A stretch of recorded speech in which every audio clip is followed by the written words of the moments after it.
अपराधियों का अंत गोली ही है। वो गोली किसी दूसरे बदमाश की हो या फिर पुलिस की, लेकिन अंत निश्चित है। मैं तुझे यही कहूंगा भाई कि तू सरेंडर कर दे।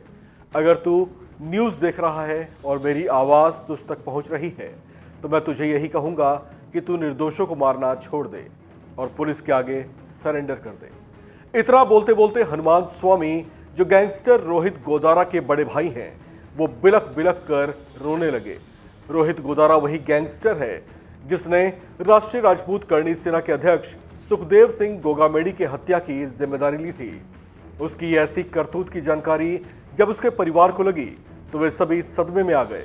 उसके भाई हनुमान स्वामी ने बताया कि गांव के लोगों ने उस घटना के बाद उनके घर पर आना जाना छोड़ दिया है। समाज में सब उनसे दूरी बना रहे हैं, कोई उन्हें सम्मान की नजरों से नहीं देख रहा। इस भारी मन के साथ हनुमान स्वामी ने अपने गैंगस्टर भाई से सुधर जाने और सरेंडर करने की हिदायत दी और उस तक संदेश पहुंचाने की कोशिश की कि उसकी वजह से उसका परिवार किस कदर परेशान हो रहा है।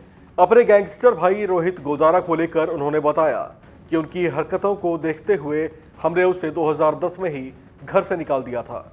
हम उसे समझाना चाहते थे कि उसका परिवार बनता तो बच्चे होते, और फिर हमने यही बोला कि तू अपना काम कर, हम अपना काम करते हैं। रोहित गोदारा के भाई हनुमान स्वामी ने कहा कि मुझे व्हाट्सएप के जरिए जानकारी मिली थी कि सुखदेव गोगामेडी की हत्या हुई है। जब उसकी जिम्मेदारी उसने ली तो मुझे लगा कि उसने नहीं किया होगा, क्योंकि उसकी क्या दुश्मनी हो सकती है उनसे। लेकिन जब उसका खुद का एक संदेश सामने आया तो उसे देखकर उन्हें बहुत सदमा लगा। हनुमान स्वामी ने बताया कि शादी के बाद मैं अपने पत्नी के साथ रहने लगा था, लेकिन रोहित की उसकी पत्नी के साथ बनती नहीं थी। वो बीकानेर में रहता था और वहां उसकी पत्नी ने उस पर दहेज का केस लगा दिया था, जिसके चलते वो जेल चला गया था। वहीं पर उसका अपराधियों से संपर्क हुआ। साल 2007 के आसपास की बात है। वह उस समय लगभग 6-7 महीने के अंदर रिहा हुआ था, क्योंकि दहेज केस में वो जेल के भीतर था। जिसके बाद उसका पत्नी से डिवोर्स हो गया और फिर वो बीकानेर में ही सुभाषपुरा इलाके में रहने लगा था। रोहित यहाँ पर साल 2005 के बाद नहीं आया, लेकिन घर वाले चाहते थे कि वो अपनी पत्नी के साथ रहे, अपना परिवार संभाले, क्योंकि समाज में उसके कामों से उसका नाम बदनाम हो रहा था।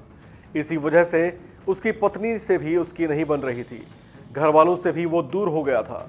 हनुमान ने बताया कि हमने साल 2010 के आसपास उसे घर से निकाल दिया था।